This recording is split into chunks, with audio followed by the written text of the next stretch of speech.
पुराने लखनऊ में स्थित शिया डिग्री कॉलेज में शनिवार को ऑल इंडिया शिया हुसैनी फ्रंट द्वारा चौथी अहले बैत कॉन्फ्रेंस आयोजित की गई। कॉन्फ्रेंस में आए तमाम शिया धर्मगुरुओं ने मुंबई में 26 नवंबर 2008 को हुए आतंकी हमले में मारे गए लोगों को श्रद्धांजलि दी।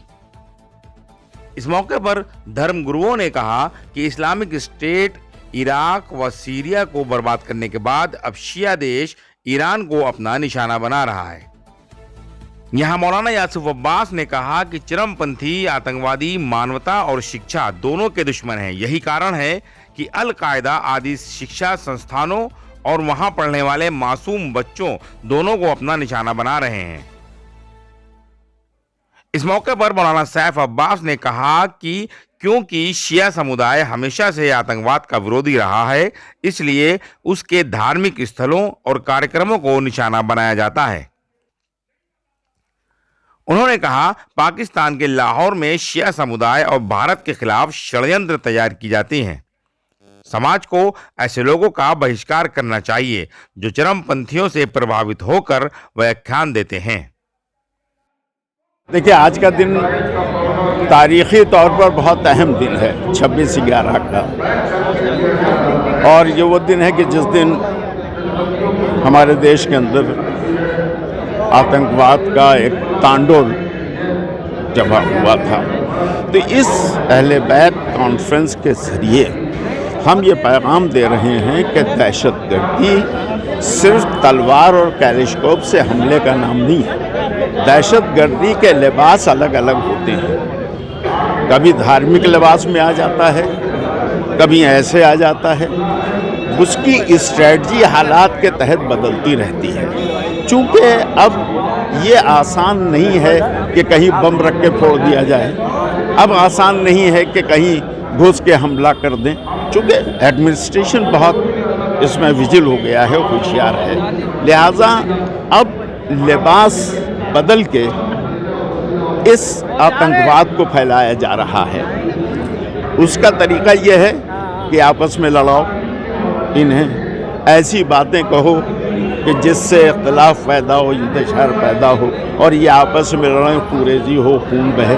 ये आतंकवाद का अब ये एक लेटेस्ट पैटर्न हो रहा है। आप देखिए, चाहे जहाँ भी हो रहा है, आप देखिए, ज़्यादातर मज़हब के नाम पर आमतौर से अब हो रहा है।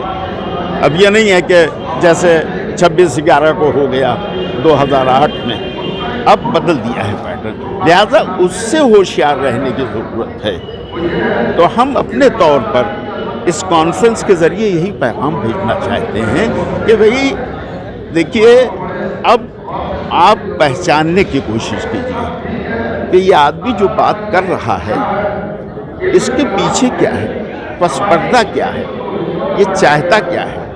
कहीं ऐसा तो नहीं है कि इसको खड़ा किया गया है तकसीम करके लड़ाने के लिए। तो ये आ कहाँ से रहा है, चाहे यहाँ का हो, चाहे बॉर्डर के पार का हो या कहीं का। तो ये एक पैगाम दिया जा रहा है। और यहाँ आप देखिए कि पूरे देश के उलमा आए हैं, चूँकि ये लोग वो हैं कि जिनके साथ लोग जुड़े रहते हैं। क्या लगता है आपको इस कॉन्फ्रेंस जो हुई है आतंकवाद को लेके, क्या इसमें कुछ कमी नज़र आएगी आने वाले वक्त में? देखिए, हम ये तो नहीं कह सकते हैं, लेकिन हमारा काम उस वॉचमैन की तरह है जो रात को मोहल्ले में आवाज़ देता रहता है, होशियार रहना। उसका बस नहीं है कि वो चोरों का मुकाबला कर सके, लेकिन वो ये जानता है कि मैं आवाज़ देता रहूँगा तो ये घर के अंदर होशियार रहेंगे, करेंगे। तो इस उनके बारे में आप क्या कहना चाहते हैं? आज पूरी दुनिया जो आतंकवाद को मुसलमान के नाम से जानती है, तो वो लोग कौन है? क्या मुसलमान हैं सच में वो लोग? देखिए, मैं इस बात को सारी दुनिया जानती है, मैं ही क्या जानता हूँ कि आतंकवाद का लेबल जो लगा है वो मुसलमान पर लगा है। मुसलमान खुद कुछ नहीं है, इस्लाम है असल में। तो इस्लाम में दहशतगर्दी की तो कोई गुंजाइश है नहीं। तो ये जो इस्लाम के नाम पर दहशतगर्दी हो रही है, ये कुछ भी हो जाए, इनका नाम मुसलमान हो, ये कुछ भी हो, ये मुसलमान नहीं है। इनका एजेंडा अलग है और वो अपने एजेंडे पर अमल कर रहे हैं। इन्हें हम मुसलमान नहीं मान सकते भाई। किसी हिंदू को उस वक्त तक हिंदू नहीं कहेंगे हम कि जब तक हम ये देख ना लें कि भाई जो तालीमात हैं श्री राम की, या जो गीता कह रही है, या जो उपनिषद कह रहे हैं, उस पर ये अमल कर रहा है या नहीं कर रहा है। तो उस पर जो अमल कर रहा है वो तो आतंकवादी नहीं हो सकता है, वो आतंकवादी नहीं हो सकता है। तो समय समय पर कुछ राजनेताओं द्वारा ऐसे बयान भी आते रहते हैं जो गलत तोड़ फोड़ की घटनाओं को पेश किया जाता है, जिससे कि काफ़ी इख्तिलाफ रहता है। जी जी, इस पर कुछ कहना चाहेंगे? जी हाँ, ये बात आपने कहा है कि हमारा समाज मतलब हमारा देश इस चीज़ का शिकार है कि लोग सत्ता को हासिल करने के लिए वो बांट देते हैं, नफरत की दीवार खड़ी करते हैं और ब्रेन वॉश करते हैं। ये चीज़ नहीं होना चाहिए, हम इसके बिल्कुल खिलाफ हैं। आप ज़रूर लड़िए, इलेक्शन लड़िए, पूरी ताकत से लड़िए, आप अच्छे मुद्दों पर लड़िए ना। आप हिंदू मुस्लिम पर क्यों लड़ रहे हैं? आप सुन्नी शिया पर क्यों लड़ रहे हैं?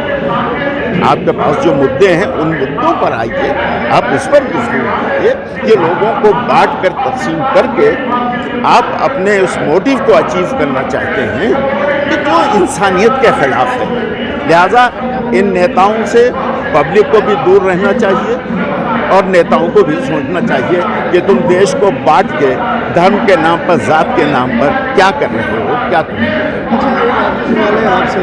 अभी आपने देखा होगा हर जगह के बाद अब उन्होंने ईरान को निशाना बनाया है, रोजे के अंदर घुस के उन्हीं ने जो है अपना जो भी आतंकी हमले किए हैं, तो उसमें क्या कहना चाहते हैं? क्या ये देश इस तरह के काम करा रहे हैं? कोई देश ऐसा चाहता है कि उसको टारगेट बनाया जाए? देखिए, जो स्टेटमेंट्स ईरान के इस वाक़े के बाद आए हैं, उस लड़की की डेथ के बाद, उसमें जो कंट्रीज़ आगे आई हैं जिनके हेड्स ने बात किया है, तो उससे तो ये पता चलता है कि इस पूरे एपिसोड के पीछे जो है वो ये कंट्रीज़ हैं जो ये सब बातें कर रहे हैं। वो नहीं चाहते कि ईरान के अंदर स्टेबिलिटी आ जाए, वो नहीं चाहते कि ईरान तरक्की करे, लिहाजा वो रुकावट चल रही है। और ईरान तो आज से नहीं, उसकी आज़ादी से, इंडिपेंडेंस से लेके आज तक 40 साल के करीब हो गए हैं। वो तो टारगेट बना ही हुआ है इन कंट्रीज़ का कि अनस्टेबल कर दो ईरान को। तो ये तो ओपन बात है, सभी जानते हैं इस बात को।